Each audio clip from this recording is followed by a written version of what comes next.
Basi tunashukuru sana kwa nafasi na muda huu mwingine. Pia tumeingia sehemu ya pili ama kipindi cha pili, ambapo kwa baraka zake Mungu wetu tumejaliwa muda na nafasi hii. Kwa kweli kuwa hai sio malipo, sio wema ama mengine ambayo tunajirania kwa tumejaliwa, lakini hii ni baraka tu kutoka mbinguni inayofikia kila mmoja wetu. Hiyo siku umeongezewa pale mbinguni, zinahesabiwa kama siku zako za kufanya kazi kubwa sana na muhimu, ambayo tunasoma kwenye kitabu cha Matendo ya Mitume 17 mstari wa 26 na 27. Hapo maandiko yanasema nini? Kitabu cha Matendo ya Mitume 17 mstari wa 20 anzia 26 na 27. Inasema hivi: naye alifanya kila taifa la wanadamu, yaani Mungu alifanya kila taifa la wanadamu kutoka katika mmoja, akawatoa kutoka kwa Adamu wote wakae juu ya uso wa nchi yote, akawaweka wote wakae katika kila sehemu ya nchi, wazungu kwao, Waafrika kwao na Wahindi kwao, akiisha kuwawekea nyakati, akiwawekea nyakati za maisha yao, miaka watakayoishi, alizoziamuru tangu zamani. Alipopanga kuumba watu, akawapa nafasi na miaka ya kuishi na mipaka ya makazi yao, na pahali wataka kila mmoja anaita kwao. Wewe unasema wewe ni Mwafrika, wengine unasema mimi ni Muhindi, wengine ni Wachina, wa Marekani, wazungu, yaani kila mmoja anajua kwao ni wapi. Na walipopewa wakati na muda huo, maandiko yanasema walipewa wafanye nini? 27 inasema ili wamtafute Mungu ingawa na kupasa papasa wakamuone. Hebu rudia tena. Ili wamtafute Mungu. Yaani Mungu alimpa hawa watu, akawapa kila watu sehemu yao. Kwa kazi gani? Alikuleta hapa duniani ufanye nini? Hiyo 27 inasema nini? 27 inasema ili wamtafute Mungu ingawa ni kwa kupapasa wakamuone. Ijapokuwa hawi mbali na kila mmoja wetu. Asante. Ya kwamba wakati Mungu aliponiumba akakuumba, hakukupea mambo mengi, kujenga, kuoa watoto, mambo mengi, biashara, pesa nyingi. Hayo yote Mungu alikupa ili umtafute yeye. Hata kama unaweza shida mchana kutwa, ukimtafuta Mungu, ukiomba umpate, ukisoma neno la Mungu, hapo ndipo utakuwa umetimiza mapenzi ya Mungu ama yale Mungu amekuletea dunia hii. Na ndio maana tumeambiwa umepewa sehemu yako ya kuishi, na zaidi ya haya akakuongezea miaka ya kuishi, zaidi ya haya akakuongezea nguvu, upo na uwezo wa kuona. Na jambo lingine muhimu sana, Mungu alifanya kazi ya maana sana kutuletea hili neno lake. Ningetaka tusome neno kidogo katika kitabu cha Zakaria 5. Unabii ambao uliwekwa kwa siku nyingi unatimiza siku zetu. Inasema nini? Kitabu cha Zakaria 5 mstari wa kwanza hadi wa 4, na ningependa unisikize vizuri hapa. Kitabu cha Zakaria 5 mstari wa kwanza hadi wa 4, tunapoelekea kuingia kwenye unabii. Ningetaka tufikirie sana kama vile Mungu ametuambia, ametuwekea siku na miaka ya kuishi, akakupa nguvu, akakupa mahali pa kula, akakupatia nguvu, mavazi na baraka za aina nyingi. Kwa nini? Umtafute Mungu mpaka ukamuone.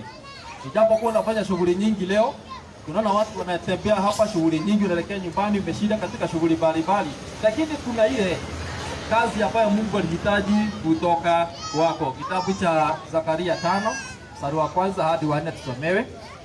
Basi nikainua macho yangu tena nikaona, na tazama gumbo la jua lirukalo. Akaniuliza, unaona nini?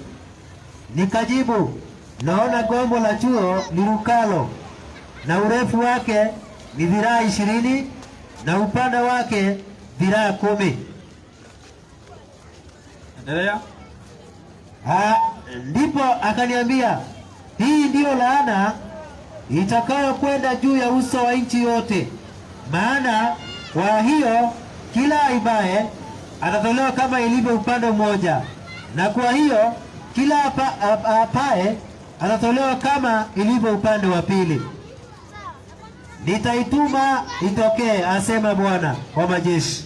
nayo itaingia katika nyumba ya mwivi na katika nyumba yake yeye apaye kwa uongo kwa jina langu, nayo itakaa katikati ya nyumba yake na kuiteketeza pamoja na politi zake na mawe yake.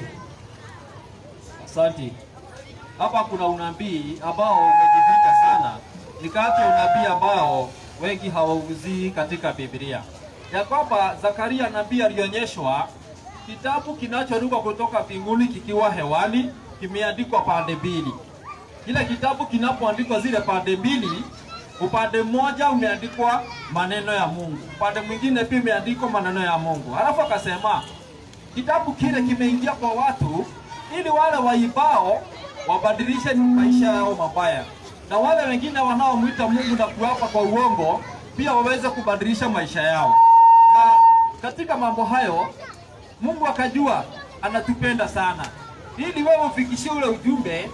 Ile kitabu kilitolewa kutoka mbinguni kifikie wanadamu, lakini tunakiita kwa kifupi Biblia, ambayo leo tumefundishwa hapa ya kwamba wengi hawataki kusoma, wengi wamekosa muda wa kusoma kile kitabu.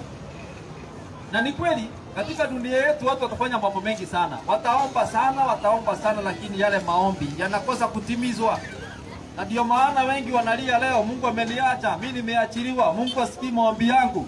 Si Mungu asikii maombi yako, amesema vizuri, kuna wajibu wako. Kile kitabu kimeingia kwa kila nyumba ya kila mmoja. Ndio maana watu wanashindwa, kwa nini Biblia imetokea na kufikia kila mtu duniani? Hebu nisomee kitabu cha Ufunuo 14 mstari wa 6. Unabii ule ulipotimia, maandiko yanasema nini? 14:6. Kisha kitabu cha Ufunuo 14 mstari wa 6. Kisha nikaona malaika mwingine akiruka katikati ya mbingu, mwenye injili ya milele, ahubiria hao wakao juu ya nchi, na kila taifa na kabila na lugha na jamaa. Nikaona malaika mwingine akiruka katikati ya mbingu akiwa na injili ya milele. Inatakikana iwafikie nani?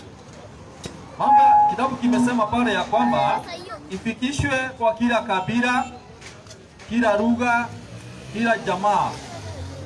Kumbe unabii wa Zakaria uliweza kutimia.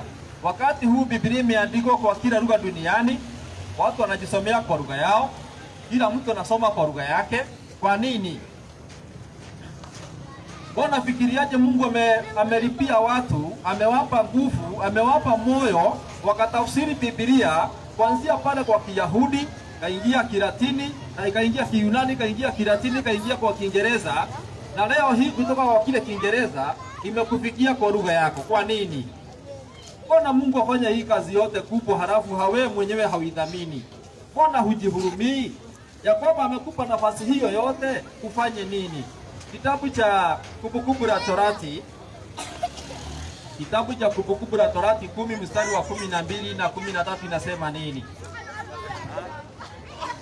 10:13, kitabu cha Kumbukumbu la Torati. Inasema hivi: kushika amri za Bwana na sheria zake. Kuanzia mstari wa 10 tu hapo. Mstari wa 10. Kumbukumbu la Torati 10 mstari wa 10 hadi 13. Inasema nikakaa mle mlimani kama hapo kwanza. Samahani, lakini ni 12 mstari wa 10.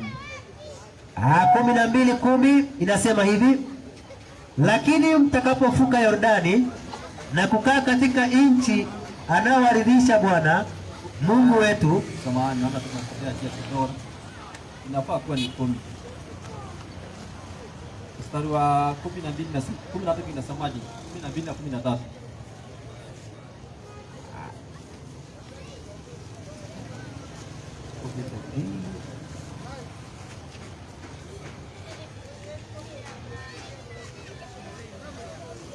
Kumi.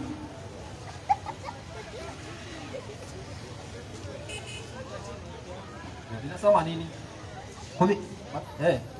Torati 10:12 inasemaje?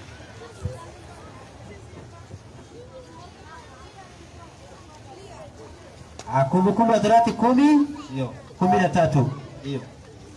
Inasema kushika amri za Bwana Ndio, ni hiyo itusoma. Anzia 11 kama ni 12 na 13 soma. Na sasa Israeli, Bwana Mungu wako, Hapo ndipo nilikuwa nahitaji. Ataka nini kwako? Rudia tena. Na sasa Israeli, sasa wewe mtu hapa, Mungu anataka nini kutoka kwako? Hapo lazima ujiulize, Mungu amekupa vyakula, amekupa nguvu, mahitaji mengi amekutimizia mpaka nguvu. Lakini sasa Mungu anataka nini kutoka kwako? Tuendelea. Ila umche Bwana Mungu wako na kwenda katika njia zake zote na kumpenda na kumtumikia Bwana. Hapo kuna mambo yametajwa, mambo karibu manne. Mungu alikuwa anataka nini anapokuletea lile neno? Anapokuletea hii Biblia anataka nini kutoka kwako? Yaani Mungu anapokupa nguvu, amekupa uwezo ulio nao sasa, mpaka utajiri, umepewa mali, umepewa nyumba, umepewa bibi, watoto na mambo mengi. Mungu anataka nini kutoka kwako? 13 imesema nini? Kushika amri za Bwana. Mungu anataka tu ushike amri zake na sheria zake, na zile sheria amekuagiza za maisha yako ya Kristo ninazokuamuru leo. Hizo ndizo Mungu ametaka ushike alizokuamuru upate uheri, ndio maisha yako yawe sawa na yawe mazuri. Yaani Mungu alipoleta lile neno, tumesikia limeenda kwa mataifa, makabila, lugha na jamaa. Ndio maana kuna Biblia kila mtu. Sasa ukiingia Kenya, hakuna watu ambao hawana tafsiri ya Biblia yao. Sasa Kenya kila mtu anajisomea kwa lugha anayoelewa. Kwa nini?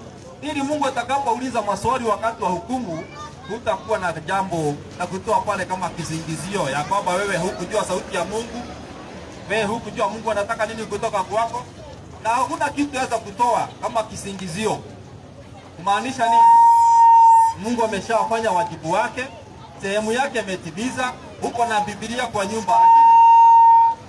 Ni ajabu kuona ya kwamba watu hawaisomi. Lakini Zakaria amesema hiyo Biblia imetumwa katika nyumba yako, imetumwa katika nyumba yangu, ili wale wanaofanya dhambi watajihukumu wenyewe kupitia kwa kile kitabu. Hebu nisomee Ufunuo hiyo 14 mstari wa 7. Kwa nini kile kitabu kiingia katika nyumba ya kila mmoja? Inasema hivi, akasema kwa sauti kuu pale 6.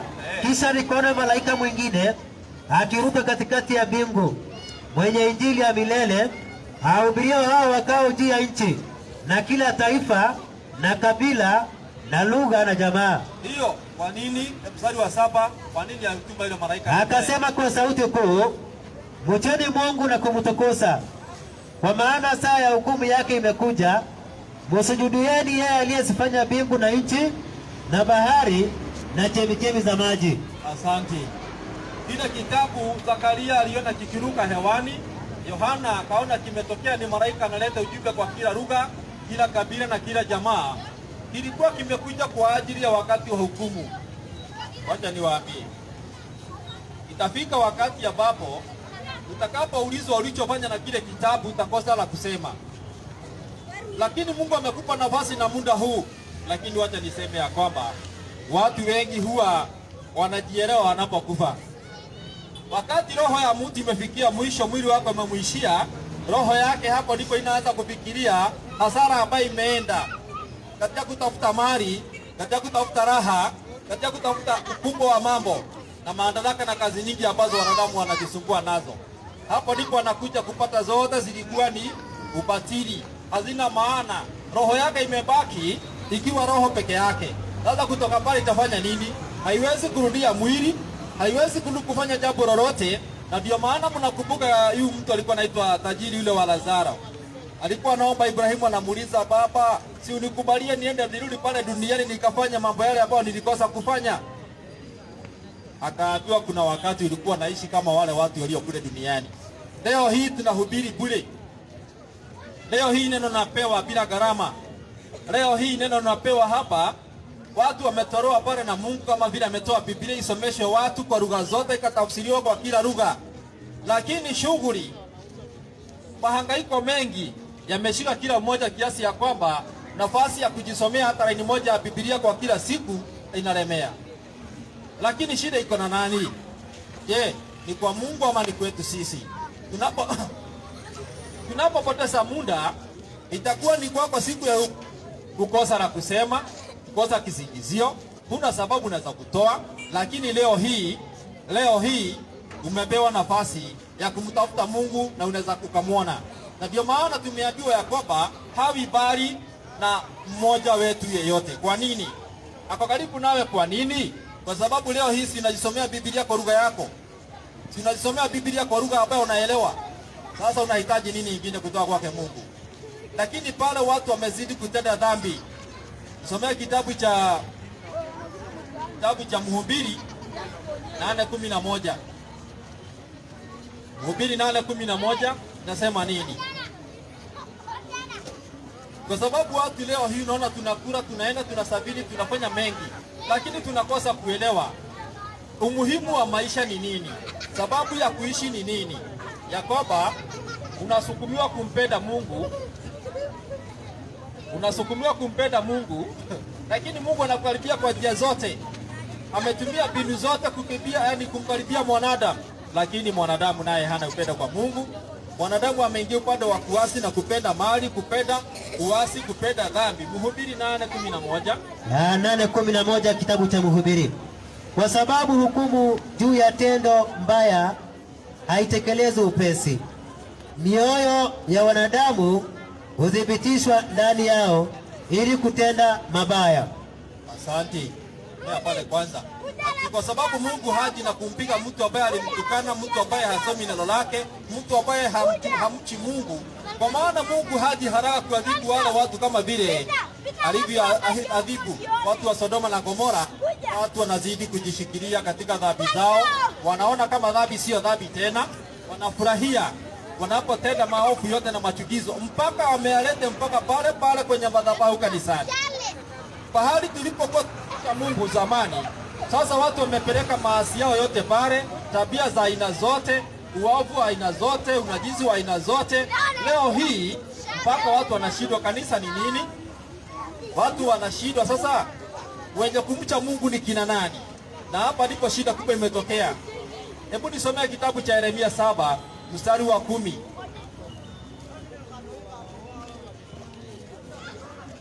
Yeremia 7 mstari wake wa 10 inasema hivi: kisha mtakuja na kusimama mbele zangu katika nyumba hii. Hebu anzia 9 ndio ieleweke vizuri. 9. Je, mtaiba na kuua na kuzini na kuapa kwa uongo na kumfukizia Baali uvumba na kuifuata miungu mingine ambao hamukuijua? Kisha mutakuja na kusimama mbele zangu katika nyumba hii ilitoka kwa jina langu na kusema tumepona, ili mpate kufanya machukizo haya yote. Hebu turudie pole 9 sasa. Tumesoma yote vizuri 9 na 10. Hebu rudia 9. Je, mutaiba na kuua? Hebu kidogo. Sasa watu wanafanya nini? Wizi katika mpaka nyumba ya Mungu, wizi kwenye serikali, wizi vijijini, wizi hata mtu anajibia yeye mwenyewe. Hata pesa zilikuwa yake ya chakula na kunywa pombe. Anaimba yote anaenda kunywa pombe. Mwingine amejibia pesa yake ilikuwa ya nguo, ananunua mafuta, amesukwa nywele. Baadaye anarudi kukumbuka ya kwamba ameiba pesa yake ya mavazi, pesa ya chakula akaingiza upande mwingine. Yaani wizi umeingia, imekuwa ni kama kawaida sasa. Unakuta mpaka watu wanafurahia, wanasifu, wenye kuimba, wamekuwa ni kama watu wazuri sana. Hebu endelea pale, mnaiba, mnafanya nini? Je, mtaiba na kuua? Hata kuua. Na kuzini? Hata uzinifu. Na kuapa kwa uongo? Hata kuongea maneno ya uongo. Na kumfisia Baali uvumba? Na kumfukizia Baali uvumba. Na kuifuata miungu mingine? Hebu kidogo. Leo hii mambo ya uganga kanisani, uongo kanisani, na uchafu mwingi sana huko pale katika mahali patakatifu. Na watu wanapofanya hayo yote, kila mtu Bwana asifiwe. Iwe ni kwa wanasiasa, Bwana asifiwe. Kainde mwega, hende yote. Yaani unakuta kila mtu imekuwa sasa ya Mungu sasa ni kama kumsifu tu kwa maneno kila mtu. Hata mtu haogopi kusema Bwana asifiwe na yeye anajua ni mwizi. Mtu haogopi kusema Bwana asifiwe na yeye ni mzinifu. Haogopi kusema Bwana asifiwe na yeye mwenyewe ni muuaji. Mambo kama hayo yote tunaambiwa, machafu hayo yote yanapoenda mpaka pale patakatifu, sasa tujue Baadaye watu wanakuja wanaingia kwenye nyumba ya Mungu wakisema tumeokoka, nampenda Bwana na msifu Bwana. Wanaongea maneno mazuri sana pale yasiyo na umuhimu. Kwa Mungu hahitaji hayo yote. Anasema hitaji lake kubwa ni kama vile tumeambiwa, kujifunza neno lake, kumcha Mungu, na unapoomba unaomba kwa kweli na kwa roho. Nikiwaomba sana, tumia muda wako vizuri. Kwanza mtafute Mungu. Wacha kufikiria kuhusu mambo mengi ambayo tunafurahia na tunapenda. Yote ni mazuri, lakini nafasi kubwa umepewa umtafute Mungu mpaka ukamwone. Tuendelee pale tunapoenda pale kwenye kitabu cha Mathayo 24, tunapoelekea katika sehemu ya unabii.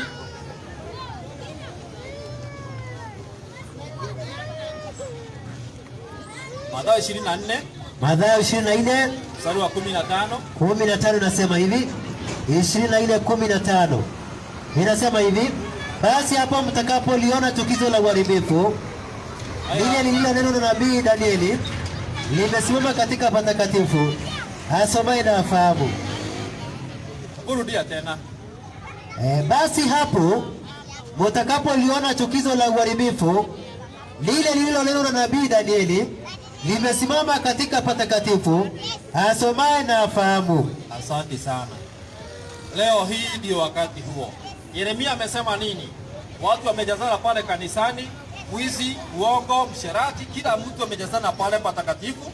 Pale tulikuwa tumepatia Mungu kikao. Pahali ambapo tulikuwa tunasema tumeenda kumtafuta Mungu, kumshukuru Mungu na kuomba Mungu. Mambo hayo yote tumeambiwa yamepelekwa pale, na watu wanapoyatenda hayo yote, unakuta pale kila mmoja anasema nini? Mimi ni mwenye haki na mtakatifu, Bwana asifiwe, Mungu ni mwema, kaine mwega heki shikode.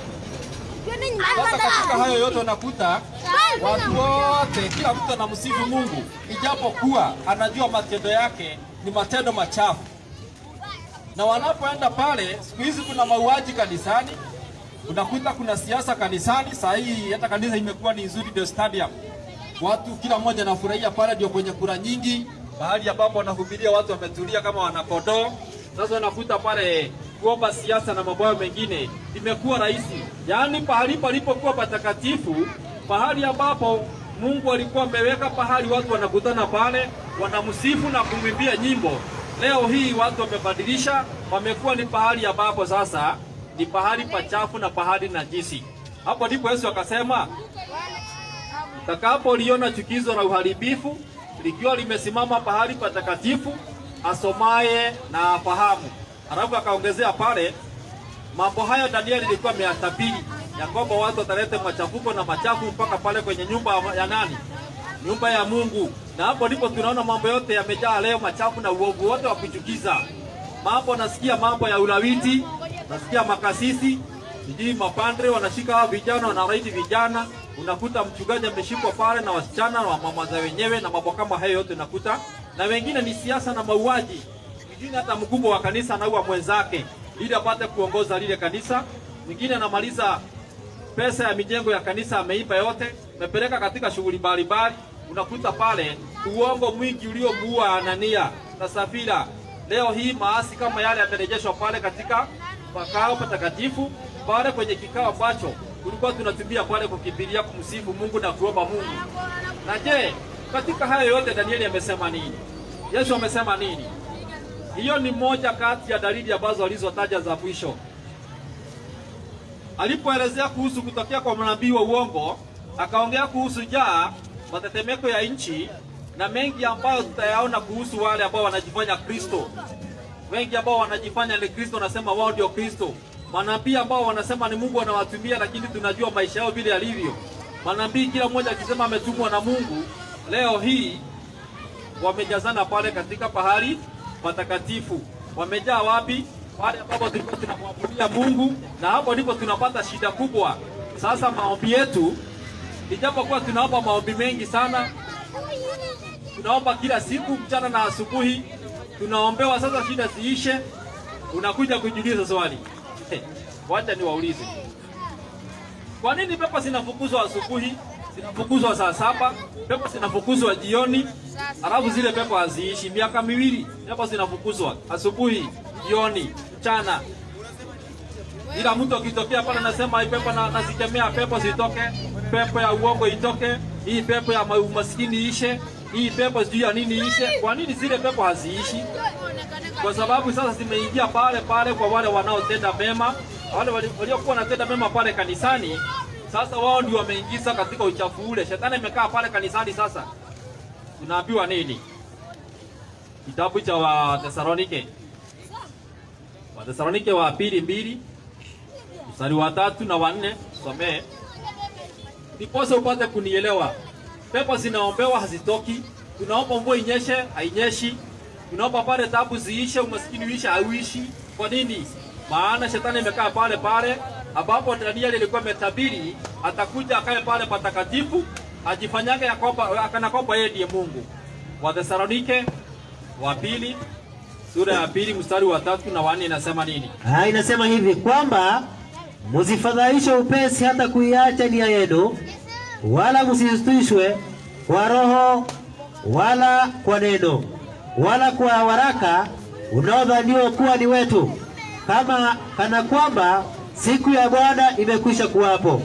Mtu yeyote asiwadanganye kwa njia yoyote, maana haiji usipokuja kwanza ule ugengeufu, akafunuliwa yule mtu wa kuasi, mwana wa uharibifu. Endelea mstari wa 4. Ile ule mpingamizi ajiduaye nafsi yake juu ya kila kiitwacho Mungu ama kuabudiwa, hata yeye mwenyewe kuketi katika hekalu la Mungu, akijionyesha nafsi yake kana kwamba yeye ndiye Mungu.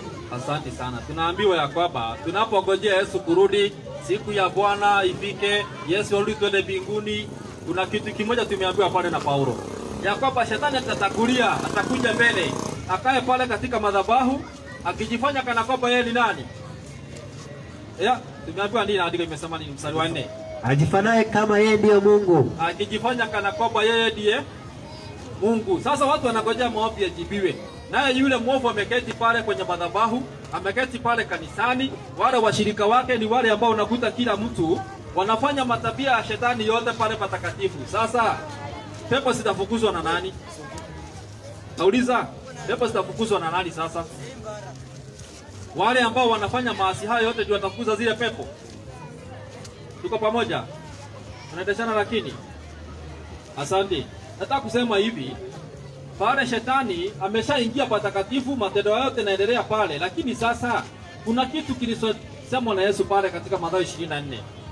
Pale tumeanzia katika Mathayo 24 mstari wa 15. Yesu akasema, mtakapoona chukizo la uharibifu lile lililo neno na nabii Danieli limesimama pahali patakatifu, asomaye na afahamu.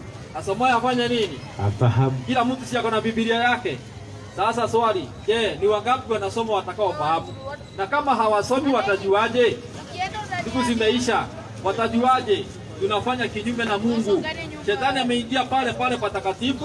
Sasa ile kitu wanangojea pale ni kutimiza wajibu wake wa mwisho. Maasi haya yote yanapoendelea pale kanisani, leo hii tunakuta visanga vingine vinafanywa pale, machukizo ambayo hata kila mtu anajua haina maana. Pokea Roho Mtakatifu, tufanye ishara, tufanye miujiza, tuongee kwa roho, tuongee kwa lugha, lakini nakuta pale mambo yale yote hayana mazao, hayana mvuto, hayaleti watu kwa Mungu, yanawaleta katika mambo ya kufanya watu wadumu katika dhambi, wakiendelea tu na maisha yao ya nini?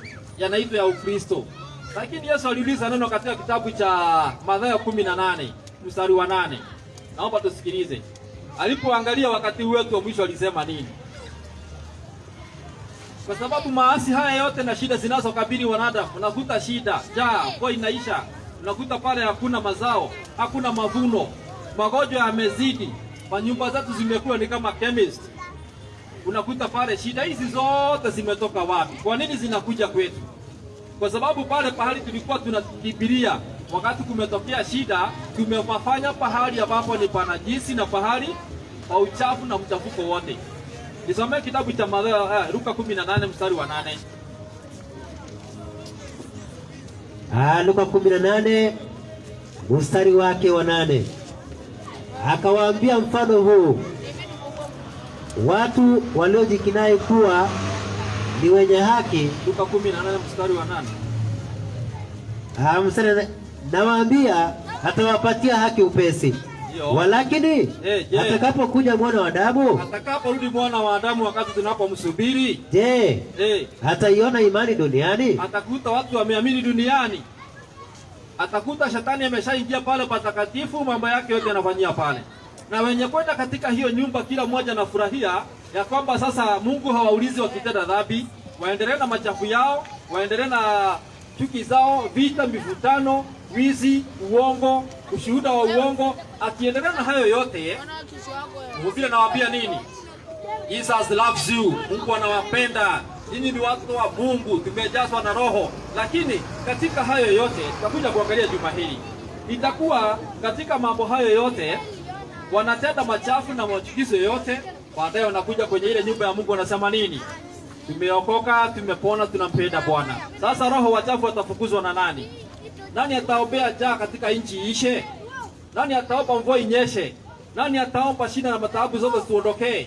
Hakuna mwenye kusimama pale, kwa sababu wengi wameingia katika pahali Danieli alipoona lile chukizo la uharibifu. Maombi yetu yamekuwa yote ni nini?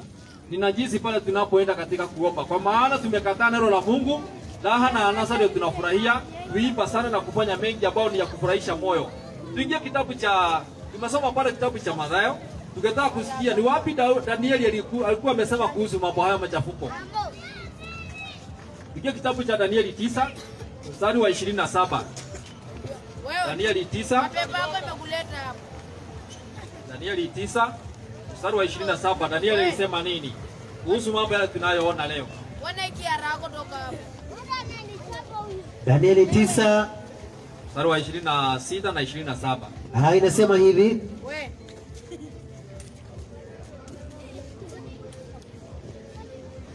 na baada ya yale majuma 62, soma 27 tumalizia kwa maana kwa ajili ya wakati. Naye atafanya agano thabiti na watu wengi kwa muda wa juma moja. Na nusu ya juma hiyo ataikomesha sadaka ya dhabihu, na mahali pake litasimama chukizo la uharibifu, na hivyo hata ukoma, na ghadhabu iliyokusudiwa imemwagwa juu yake mwenye kuharibu. Ndio Yakoba, machafu hayo yote tunaona baada ya Yesu kufanya agano na watu. Baadaye kupotokea ule uchafu wote, shetani ataleta na kuleta katika pahali patakatifu pale kwenye ibada na kuleta mchafuko. Lakini huu mchafuko ulianzia wapi? Hii ndio jambo ambalo tungependa kujua. Kwa nini shetani imefaulu sana kuingia kwenye mioyo ya watu, kuingia mpaka pale patakatifu, mpaka anaandikisha register. Watu wanakufa wakiwa upande wake wengi sana kuliko wale ambao wanakufa wakiwa wanampenda Mungu. Na kila mtu akifa anaambiwa nini? Awekwe pahali pema peponi. Kila mtu akifa anaambiwa huyu mtakatifu tutamwona pale Yerusalemu mpya, tukienda huko tutamkuta wapi? Hata wale wachafu. Umesikia kuna mtu amekufa watu wakasema ati huyo ataenda jehanamu. Hata makasisi wamejifunza hiyo, wanaimba kama kwaya kwenye mazishi. Mtumishi wa Mungu tutamwona pale tukifufuliwa, tunamtarajia Yerusalemu, awekwe pahali pema peponi. Kwani kule mbinguni kuna pahali pabaya? Yaani mbinguni kuna pahali pabaya? Asante, nasikia mtu anajibu hapa anasema hakuna. Mbinguni ni kila kitu kizuri. Hapo ndipo Danieli akaonyeshwa wanyama kama hawa tunaona hapa, ikiwa ni maono yaliyofichwa sana kwa ajili ya wale ambao hawachunguzi, watakuja kuyapitia juu, na wengine wamefungwa macho wasiyaone, wasiyaelewe, kwa sababu unabii ni kipawa ambacho kinapewa watu ambao wanapenda Mungu, si kila mtu. Manabii katika Biblia ni wachache sana ambao tulikuwa tunajua. Wengi sana walikuwa na tabiri, lakini kuna manabii waliopendwa sana kama Danieli na mwingine kama Yohana wa Ufunuo. Walipewa kipawa ambacho walionyesha mambo kuhusu kuanzia dunia hii mpaka mbinguni, Bwana akirudi na ufalme wa Mungu ukitakapoingia. Mtu kama Yohana wa Ufunuo alionyeshwa haya mambo yaliyokuwa siri kubwa, hata mengine hata yeye hakuyaelewa, tunayajua leo. Hapo ndipo tunaona pale Danieli akiongea kuhusu mnyama atakayekuja na kumpinga Mungu. Mnyama atakayekuja na kuongea kinyume cha Mungu. Kumbe huyu mnyama ndiye ametumiwa na shetani kuleta machukizo tunayoona leo. Tulikuwa tunajiuliza huu uchafu ulitoka wapi? Maasi haya tunaona kanisani yametoka wapi? Mpaka jina la Mkristo limekosa radha, kwa sababu wote wamekaa kama hali moja kufanya nini? Maasi na uovu. Kikao cha maombi kimekuwa najisi. Kila kitu inabadilishwa kila siku. Shetani anasema haleluya, badala ya Mungu atukuzwe, watu wanatukuza shetani.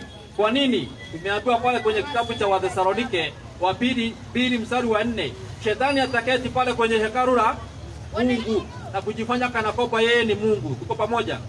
Tuingie kitabu cha Danieli 7 tuguzie kidogo. Maana tumeambiwa tuchunguze unabii wa Danieli ili Danieli atuonyeshe wakati ukiisha tutajua namna gani. Shetani akishakuja pale aabudiwe kama Mungu, itakuwa ni wakati gani? Tujue leo tuko wapi. Ndio tungependa kuguzia unabii huko kifupi kwa ajili ya muda mdogo tulio nao. Henda pale Danieli 7 mstari wa kwanza. Danieli 7:1. Tunapotoka mstari wa 3. Katika mwaka wa kwanza wa Belshesa mfalme wa Babeli, Danieli aliona ndoto na maono yake kichwani chake kitandani mwake. Basi akaandika ndoto, akatoa habari ya jumla ya mambo hayo. Danieli akanena akisema, naliona katika maono yangu wakati wa usiku, na tazama, hizo pepe 4 za mbinguni zilivuma kwa nguvu juu ya bahari kubwa, ndipo wanyama wakubwa 4 wakatokea baharini, wote wa namna mbalimbali. Asante sana. Ati Danieli alifunuliwa siri hii na Mungu. Akaonyeshwa baada ya siku nyingi kutakuja kutokea wanyama, na wanyama wale watatawala, wale wanyama watafanya mambo mengi wakitimiwa na yule mwovu. Hapo ndipo akasema aliona wale wanyama wakitokea wapi? Baharini.